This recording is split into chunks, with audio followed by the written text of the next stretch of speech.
The movie begins in a world where the melting of polar ice has resulted in all continents becoming submerged in water, forcing humans to adapt to their new environment. They now live in rugged, floating communities known as atolls, feeding on seafood and living off of trades. Plants, dirt, and soil cost more than gold, and people use their urine for cultivation due to lack of fresh water. In other words, this movie was the inspiration for Burning Man. Although the world is turned into an endless, giant ocean, many believe there still exists dry land somewhere.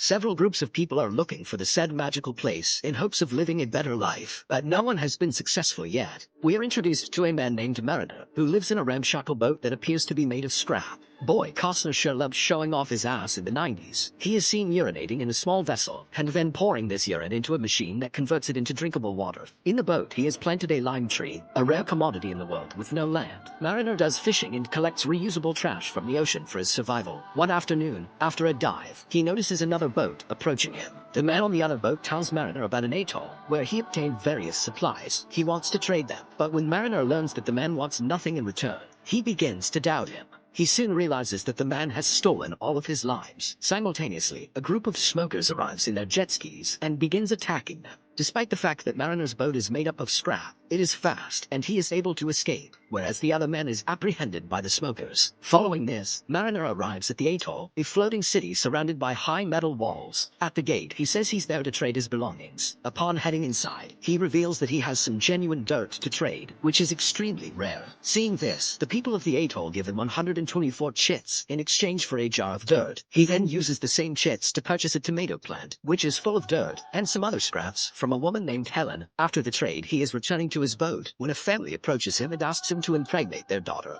but he refuses to do so. Not accepting a woman makes them think he's nuts, so they order the locals to stop him. After he is apprehended, the locals discover Mariner is a mutant with gills behind his ears and webbed feet. Mariner tries to fight back, but he's captured under a fishing net. Later that night, Helen meets with an elderly man named Gregor and inquires as to when they can depart for Dryland. Gregor informs that the direction for the Dryland is tattooed on the back of a little girl named Enola, but he does not understand it. Gregor then considers asking Mariner about it, who is imprisoned inside a cage. Following this, he approaches Mariner and inquires about the mutation, but Mariner appears to be dismissive of him. Only when Gregor shows the picture of the tattoo does Mariner seem interested. In exchange for the information, Mariner wants him to open the cage, but Gregor is not allowed to do so. The next day, the local people decide to drown Mariner in the swamp pit by lowering his cage. But to his good fortune, simultaneously, an army of smokers led by Deacon arrives to attack the atoll. They are also looking for the mythical Dryland and want to get to the little girl who holds the secret to its path. Soon after, the smokers encircle the atoll and begin shooting with large machine guns, killing several atoll residents. Eventually, the smokers with the jet skis enter the building via self-built ramps. Inside, Gregor fills a balloon and inadvertently flies away, abandoning Helen and Enola. Meanwhile, Mariner tries to break free, but his cage collapses, causing it to shrink gradually. Helen notices this and rushes to his aid. She agrees to assist him, but only if he takes her and Enola with him, to which he agrees. Following this, he tells the girls to open the gate until he starts his boat. Unfortunately, the gate becomes stuck, so Mariner uses the ship's rigging to fly up, open the gate, and to jump back to the boat. Enola and Helen also board the boat and make their way out of atoll. On the other hand, the smoker with machine guns continues to fire in an undetermined direction, causing their leader Deacon's boat to explode. However, Deacon dives into the sea at that precise moment, saving his life. After the battle, the smokers continue looking for Enola, having found that she has the tattoo of the way to dry land. The smokers bind one of the locals and inquire about Enola. Fearful of death, the man reveals everything he knows, but he is killed anyway. As they sail away, Helen asks Mariner if he knows how to get to dry land, to which he responds in the affirmative. However, he advises her to throw Enola away before going there, because they have limited food and water. Helen tries to persuade him not to do so. She even offers herself in turn for the little girl's life, but Mariner dismisses her. Men with gills and webbed feet are asexual. After a while, Mariner notices Enola drying on his boat, which irritates him, and he throws her into the water. Helen panics, knowing that Enola is unable to swim, so she dives in to save her. Mariner appears to abandon the two in the water, but he later returns to pick them up. As soon as they get on the boat, the smokers arrive on a plane and begin shooting at them. While Mariner goes down to retrieve his weapon, Helen rushes towards the large spear gun and fires at it without Mariner's permission. As a result, the plane is now tethered to the boat by the metal rope and begins circling it, tangling it in a web. When Mariner notices this, he rushes up to cut the rope and untangle the boat, while the smokers do the same. A few moments later, the smokers are able to shoot the rope and fly away, whereas Mariner swings off and lands in the water. He is furious at Helen for destroying the boat, so he cuts both her and Enola's hair as punishment.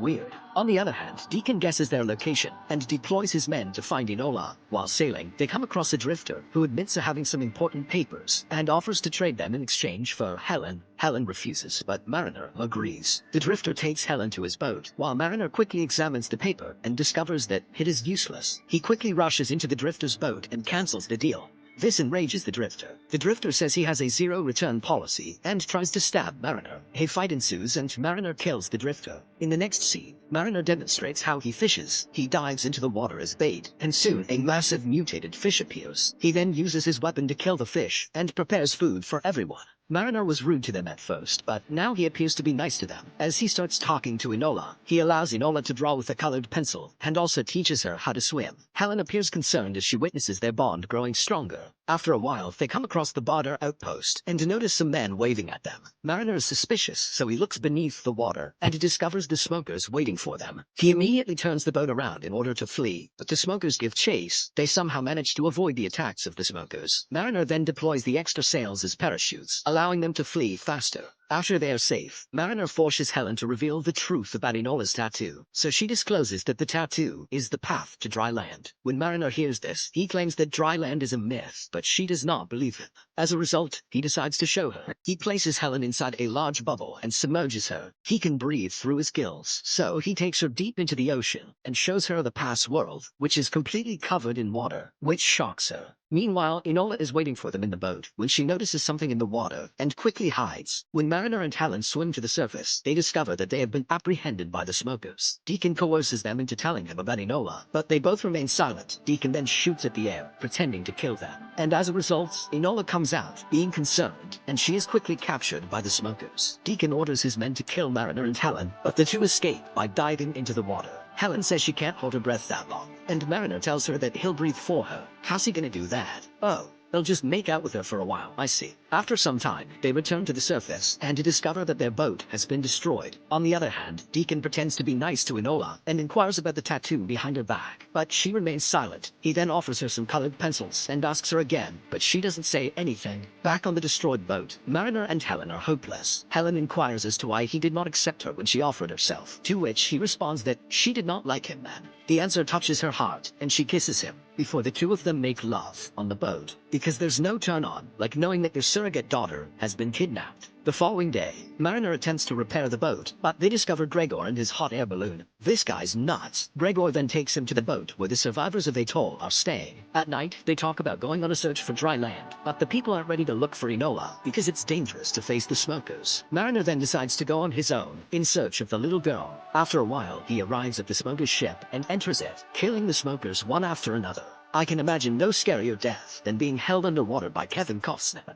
Meanwhile, Deacon gathers the smokers and lies to them, claiming to have discovered the way to dry land. He orders everyone to begin rowing, thereby propelling the ship forward. As the men begin to row, Mariner approaches Deacon alone and asks to free Enola. When Deacon refuses, Mariner threatens to drop the flame into the oil reserve, which will cause the entire ship to explode. Deacon does not believe he will act irrationally, but Mariner is batshit and drops the flame, causing a massive explosion. Deacon then flees with the little girl before Mariner reaches the top at the podium and notices him on the plane. He immediately fires a spear gun at the ship's fence and ziplines down. Following that, he uses the metal rope to create a barrier, causing the plane to crash before taking off. Fortunately, Enola is unharmed, and the two of them embrace. However, the ship begins to break down, leaving them with no means of escape. Fortunately, Helen, Gregor, and an Atoll resident arrive. Before the ship breaks down, they drop the rope and pull Mariner and Enola up.